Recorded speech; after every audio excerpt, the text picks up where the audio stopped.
dias. Porque a soberba, ela é uma disposição natural do ser humano caído. E nós crentes não estamos livres do pecado da soberba, porque nós somos caídos, ainda que regenerados. E quando li esse texto, fui procurar o significado de soberba no dicionário. E uma das definições diz assim: é uma manifestação ridícula, arrogante, de um orgulho, às vezes ilegítimo. Porque eu creio que há determinadas formas de orgulho que são legítimas, que não são pecaminosas. Talvez devêssemos dar um outro nome, porque a palavra orgulho ela já carrega essa ideia de que alguma coisa ilegítima está ali funcionando. Mas eu creio que a soberba ou o orgulho ilegítimo é quando nós perdemos a perspectiva de Deus para medir a nós mesmos. Hoje fala-se muito sobre autoestima. A autoestima é a forma como eu mesmo avalio aquilo que eu sou. E nós encontramos as pessoas hoje dizendo: você precisa ter uma alta autoestima. Porque se você tiver uma baixa autoestima, você não vai ser bem-sucedido. Mas o ensino da Escritura não é esse. O ensino da Escritura é que nós devemos ter uma correta estima daquilo que nós somos. Nós precisamos lembrar que o nosso padrão de medida, a vara de nos medir, o cânon de nos medir, é o cânon de Deus. E a soberba vem exatamente quando eu começo a olhar para mim mesmo com a medida do meu coração inundado do meu pecado. E eu começo a pensar a respeito de mim mesmo mais do que convém pensar, como diz Paulo em Romanos capítulo 12, tanto além quanto aquém do que convém. E aí nós começamos a pecar, porque nós começamos a extrapolar a medida que Deus nos dá para medir a nossa estatura.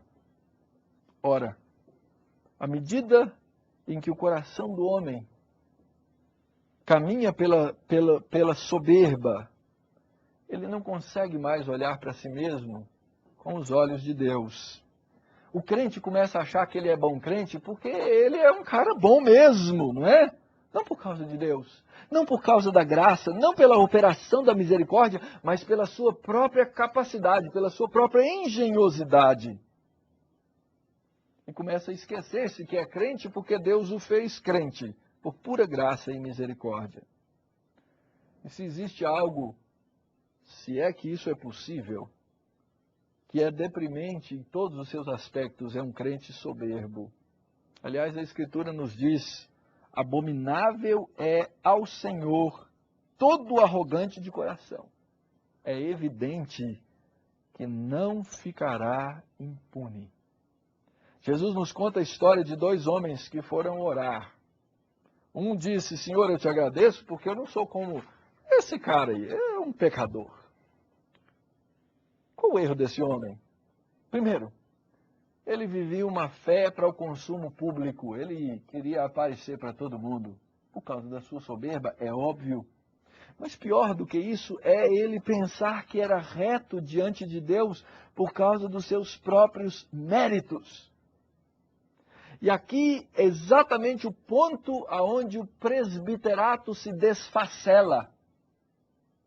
Quando reunimos homens que começam a pensar que são e que alcançaram uma posição por causa daquilo que eles podem fazer e começam a medir a sua vida, o seu coração, pela medida dos homens. E esses corações esquecem de se quebrar diante da verdade. E a consequência é óbvia. Davi diz: não é soberbo o meu coração e nem altivo o meu olhar. Logo, se o coração é soberbo, o olhar também é altivo. Essa é uma expressão comum, uma forma de expressão comum na Bíblia hebraica, um paralelismo que a gente chama de progressivo. É o mesmo conceito, só que agora ele é um pouco estendido na segunda parte de um determinado verso. Primeiro, Davi nos fala do que vai dentro do coração.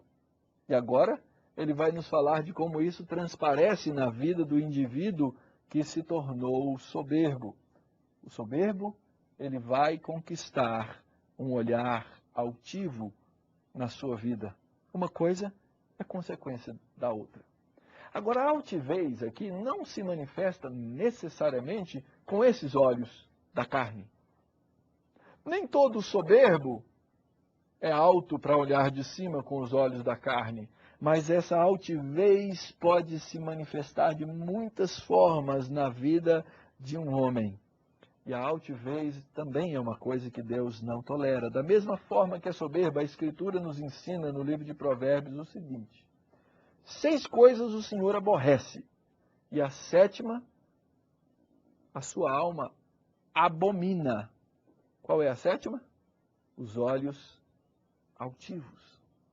Aquele que olha para os outros e pensa: eu sou melhor do que você. Eu sou maior do que você. Eu ganho mais do que você. Eu posso mais do que você. Esse pensamento, esse coração é destrutivo. A soberba é aquilo que nos faz pensar de nós mesmos mais do que nós somos. A consequência é a altivez, que nos faz olhar para nós mesmos como se fôssemos mais do que nós somos. Isso é exatamente o oposto do que o Senhor Jesus ensinou. O Senhor Jesus ensinou que quem quer ser servido vai fazer o quê? Vai servir. O maior no reino deve ser o quê? O menor.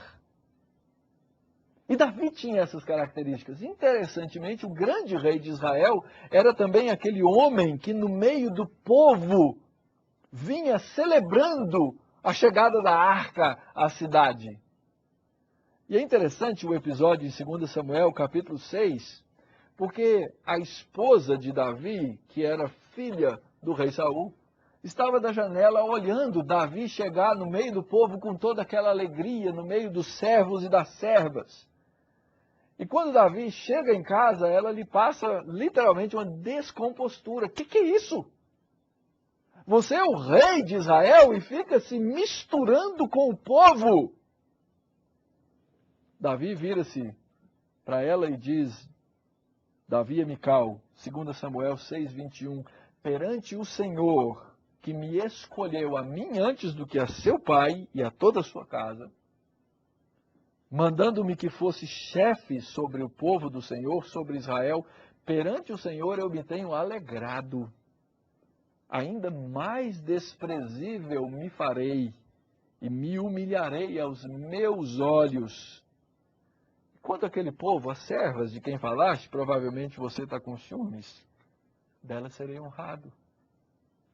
Davi sabia que ele não podia olhar o seu povo por cima, porque a soberba e a altivez destruiriam a sua própria liderança. E como cristãos, nós precisamos, como presbíteros, nós temos que saber dizer não à arrogância. Porque aquilo que nós recebemos do Senhor como talentos, eles nos foram dados para que fossem usados para a edificação da igreja. Não para a disseminação da discórdia, não para o meu lucro pessoal, não para a minha influência, não para dividir, mas exatamente para promover o crescimento do corpo de Cristo, ao contrário da minha projeção pessoal. Não é soberbo o meu coração, não é altivo o meu olhar. Terceiro, não ando à procura de coisas, de grandes coisas, nem de coisas maravilhosas demais para mim. E é exatamente assim que nós devemos ter limites nas nossas ambições. Os limites